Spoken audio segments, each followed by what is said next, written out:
بسم اللہ الرحمن الرحیم۔ السلام علیکم، آپ دیکھ رہے ہیں الف نیوز اور میں ہوں آپ کے ساتھ ماجد علی۔ شامل کرتے ہیں پاکستان اور دنیا بھر سے breaking news headlines. Iran میں قبل از وقت صدارتی انتخابات کے دوسرے مرحلے کے نتائج کے مطابق اصلاح پسند امیدوار مسعود پزشکیان نے میدان مار لیا۔ غیر سرکاری اعداد و شمار کے مطابق صدارتی امیدوار مسعود پزشکیان نے 1,70,00,000 ووٹ حاصل کیے، جبکہ ان کے مخالف امیدوار سید جلیلی کو 1,30,00,000 ووٹ ملے۔ ایرانی وزارت داخلہ نے مسعود پزشکیان کی کامیابی کا اعلان کرتے ہوئے کہا ہے کہ رن آف مرحلے میں تقریباً 3 کروڑ ایرانی شہریوں نے ووٹ کاسٹ کیا۔ صدارتی الیکشن کے دوسرے مرحلے میں ٹرن آؤٹ تقریباً 50% رہا، جبکہ صدارتی الیکشن کے پہلے مرحلے میں ووٹر ٹرن آؤٹ 40% تھا۔ واضح رہے کہ 28 جون کو ایران میں صدارتی انتخابات منعقد ہوئے تھے، تاہم کوئی بھی امیدوار مطلوبہ 50% سے زیادہ ووٹ حاصل نہیں کر سکا تھا، جس کے بعد 5 جولائی کو صدارتی انتخابات کا دوسرا مرحلہ منعقد کرنے کا اعلان کیا گیا تھا۔ خبر کے اگلے حصے میں بات کرتے ہیں روس کے مشرقی یوکرین پر حملے۔ روس کے مشرقی یوکرین پر حملوں میں 4 افراد ہلاک، 32 سے زیادہ افراد زخمی ہو گئے۔ روس نے صنعتی علاقے ڈونسٹیک میں پیش قدمی تیز کر دی۔ روسی حملوں سے کومار قصبے میں 32 سالہ خاتون ہلاک جبکہ 20 افراد زخمی ہوئے۔ یوکرینسک قصبے پر روس کے راکٹوں سے حملے میں 1 شہری ہلاک اور 1 زخمی ہوا۔ سیلڈوف قصبے میں روسی حملے میں 2 افراد ہلاک اور 2 زخمی ہو گئے۔ دوسری جانب روسی صدر نے روس یوکرین جنگ میں ثالثی کے مشن پر آئے ہنگری کے وزیر اعظم پر واضح کیا ہے کہ یوکرین کے ڈونسٹیک سمیت مشرق اور جنوب کے 4 علاقوں سے دستبردار نہ ہونے تک جنگ بندی کا کوئی امکان نہیں ہے۔ خبر کے اگلے حصے میں بات کرتے ہیں۔ حماس کا کہنا ہے کہ وہ جنگ بندی کے لیے نئی تجاویز پر فوری رد عمل کی توقع رکھتی ہے۔ حماس کے سینئر اہلکار اسامہ حمدان نے AFP کو بتایا کہ گروپ غزہ کی جنگ روکنے اور اسیران کی رہائی کے لیے اپنے نئے خیالات پر ممکنہ طور پر آج یا کل صبح رد عمل کی توقع رکھتا ہے۔ سالسوں کے ساتھ بات چیت کے لیے اسرائیلی مذاکرات کاروں کے قطر پہنچنے پر اسامہ حمدان کا کہنا تھا کہ گروپ کا عسکری ونگ اسرائیلی فوج سے لڑنے کے لیے اچھی پوزیشن میں ہے اور لڑائی جاری رکھ سکتا ہے۔ اسرائیلی وفد جنگ بندی مذاکرات کے بعد دوحہ سے روانہ ہو گیا۔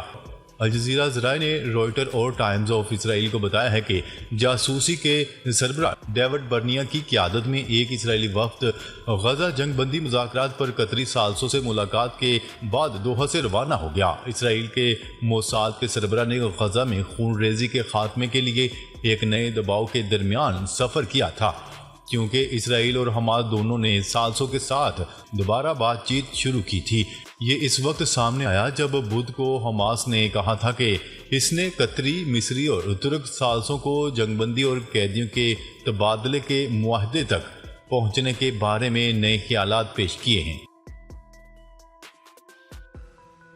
خبر کے اگلے حصے میں بات کرتے ہیں جو بائیڈن کا غزہ جنگ روکنے کے لیے نیتن یاہو پر دباؤ۔ غزہ کی پٹی میں جنگ بندی کے مذاکرات میں پیش رفت کی بات کے بعد خاص طور پر قیدیوں کے تبادلے پر حماس کے ساتھ مذاکرات شروع کرنے کے لیے اسرائیلی وفد کو دوحہ بھیجنے کے ساتھ ہی امریکہ نے تل ابیب پر جنگ بندی کے لیے دباؤ بڑھا دیا۔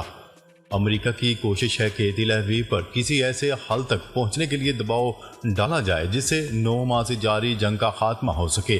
امریکی اخبار وال اسٹریٹ جرنل کی رپورٹ کے مطابق امریکی صدر جو بائیڈن نے اسرائیلی وزیر اعظم نیتن یاہو پر غزہ کی پٹی میں جنگ بندی کے معاہدے تک پہنچنے کے لیے دباؤ ڈالنا شروع کر دیا ہے۔ ذرائع نے انکشاف کیا ہے کہ جو بائیڈن نے نیتن یاہو کو ایک فون کال میں بتایا کہ حماس کے زیر حراست قیدیوں کی جان بچانے کا وقت آ گیا ہے۔ اخبار کے مطابق لڑائی کو روکنا جو بائیڈن کے لیے ان کی خراب سیاسی کارکردگی کے بعد ایک اہم سیاسی فتح ہوگی، کیونکہ حال ہی میں جو بائیڈن کی سیاسی کارکردگی کو سابق امریکی صدر ڈونلڈ ٹرمپ کے ساتھ صدارتی مباحثے میں تباہ کن قرار دیا گیا تھا۔ ایک سینئر امریکی اہلکار نے جمعے کو کہا تھا کہ حماس کی طرف سے پیش کردہ تجاویز میں بہت اہم پیش رفت شامل ہے۔ ان کا کہنا تھا کہ ہم قیدیوں کے تبادلے کے معاہدے کے ساتھ آگے بڑھ سکتے ہیں۔ اور یہ نیتن یاہو پر منحصر ہے۔ ان کا کہنا تھا کہ غزہ پر ایک معاہدے تک پہنچنے کا ایک حقیقی موقع موجود ہے۔ اسرائیلی وزیر اعظم کے دفتر نے اپنے ایک بیان میں کہا ہے کہ وزیر اعظم نیتن یاہو نے امریکی صدر جو بائیڈن کو آگاہ کیا ہے کہ اسرائیل نے حماس کے ساتھ قیدیوں کی بات چیت کے لیے ایک وفد قطر بھیجنے کا فیصلہ کیا ہے۔ فون کال کے دوران نیتن یاہو نے جو بائیڈن کو قیدیوں کے تبادلے کے لیے تل اویو اور حماس کے درمیان بلا واسطہ مذاکرات کے لیے اسرائیلی وفد بھیجنے کے فیصلے سے آگاہی کروائی۔ نیتن یاہو نے جو بائیڈن کو یہ بھی پیغام دیا ہے کہ اسرائیل غزہ میں اپنے مقاصد حاصل کرنے تک اپنے حملے جاری رکھے گا۔ خبر کے اگلے حصے میں بات کرتے ہیں اسرائیلی فورسز کی شمالی غزہ اور جبالیہ میں بمباری۔ اسرائیلی فوج کی رات گئے شمالی غزہ اور جبالیہ میں کارروائی کے دوران مزید 58 فلسطینیوں کو شہید کر دیا گیا۔ عرب میڈیا کے مطابق غزہ میں شہداء کی مجموعی تعداد 38,011 ہو گئی۔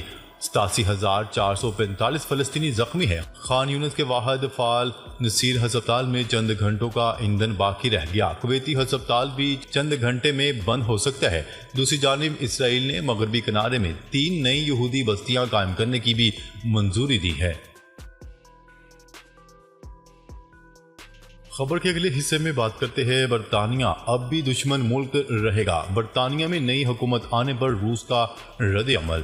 برطانیہ میں لیبر پارٹی کے اقتدار میں آنے اور سر کیئر سٹارمر کے وزیر اعظم بننے پر روس کی جانب سے سخت رد عمل سامنے آ گیا۔ روسی صدر ولادیمیر پوٹن کے ترجمان دمتری پیسکوف نے کہا ہے کہ برطانیہ کی لیبر پارٹی کی جانب سے روس کے ساتھ تعلقات بہتر کرنے کی کوئی خواہش دکھائی نہیں دیتی۔ ترجمان نے کہا ہے کہ لیبر پارٹی کی جیت کے بعد بھی برطانیہ ایک دشمن ملک ہی رہے گا۔ لیبر پارٹی کی جانب سے ہتھیاروں اور رقم کی فراہمی کے ذریعے روس کے خلاف یوکرین کی مدد کرنے کا اظہار کیا گیا تھا۔ برطانیہ میں حالیہ انتخابات کے نتائج سامنے آ گئے ہیں جن کے تحت لیبر پارٹی بھاری اکثریت کے ساتھ اقتدار میں آئی ہے اور کنزرویٹو پارٹی کا 14 سالہ دور اقتدار اپنے اختتام کو پہنچ گیا۔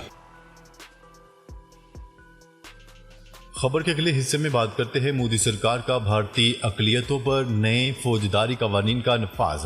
بھارتی اقلیتیں خصوصاً ہمیشہ سے مودی سرکار کو کھٹکتی رہتی ہیں جس کی بنا پر انہیں ہمیشہ بھارتی حکومت کے عتاب کا نشانہ بننا پڑتا ہے۔ مودی سرکار کے اقتدار میں آنے کے بعد گزشتہ ایک دہائی سے بھارت میں اقلیتیں خود کو غیر محفوظ سمجھتی ہیں، جبکہ مودی نے حالیہ انتخابات میں بھی اس بات کو واضح کر دیا ہے کہ مودی بھارت کو اقلیتوں سے پاک کر کے صرف ہندوتوا ریاست کے قیام کو یقینی بنائے گا۔ بھارت میں آئے روز مودی سرکار کی جانب سے اقلیتوں پر ہونے والے مظالم اس بات کی عکاسی کرتی ہیں کہ بھارت میں اقلیتوں کے لیے کوئی جگہ نہیں۔ انتخابات سے قبل بھی مودی نے جہاں دیگر اقلیتوں کو نشانے پر رکھا وہیں ہمیشہ کی طرح مسلمانوں کے خلاف بھی مسلسل زہر اگلا۔ انتہا پسند مودی سرکار نے نہ صرف مسلمانوں کو ناسور کہا بلکہ ان کے گھروں، دکانوں، حتیٰ کہ مساجد کو بھی مذموم مہم کے تحت مسمار کیا۔ بھارتی انتخابات میں مسلمان مخالف کارڈ کامیابی سے کھیلنے کے بعد اب مودی سرکار مسلم دشمنی میں نئے سرے سے عملی اقدامات پر اترائی ہے۔ مودی سرکار نے بھارتی مسلمانوں، آدیواسیوں اور دلتوں کے خلاف نئے فوجداری قوانین متعارف کروا دیے ہیں۔ خبر کے اگلے حصے میں بات کرتے ہیں تحریک انصاف کا اسلام آباد جلسہ ملتوی کرنے کا اعلان۔ پاکستان تحریک انصاف نے اسلام آباد میں آج ہونے والا جلسہ ملتوی کرنے کا اعلان کر دیا۔ Chairman P T I barrister Gohar نے پریس کانفرنس کرتے ہوئے کہا کہ پی ٹی آئی کی سیاسی کمیٹی نے فیصلہ کیا کہ آج جلسہ ملتوی کر رہے ہیں، اب جلسہ یوم عاشور کے بعد ہوگا۔ ان کا کہنا تھا کہ ہم نے ہمیشہ قانون کا سہارا لیا ہے، جلسے کی اجازت نہ دینے کے خلاف ہم نے ہائی کورٹ میں پٹیشن دائر کی ہے۔ ہمارے ورکرز جلسے کے لیے پر امید تھے، ہمارا جلسہ قانون کی سربلندی کے لیے تھا۔ ان کا کہنا تھا کہ عدالت کے حکم کے بعد ڈی سی نے جلسے کا نوٹیفیکیشن دیا۔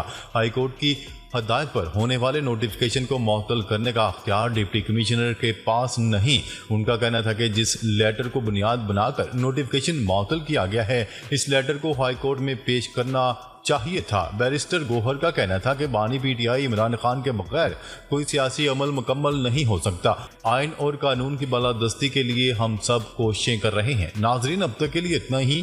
مزید خبریں لے کر بہت جلد آپ کی خدمت میں حاضر ہوں گے۔ تب تک کے لیے اپنا خیال رکھیے گا۔ اللہ نگہبان۔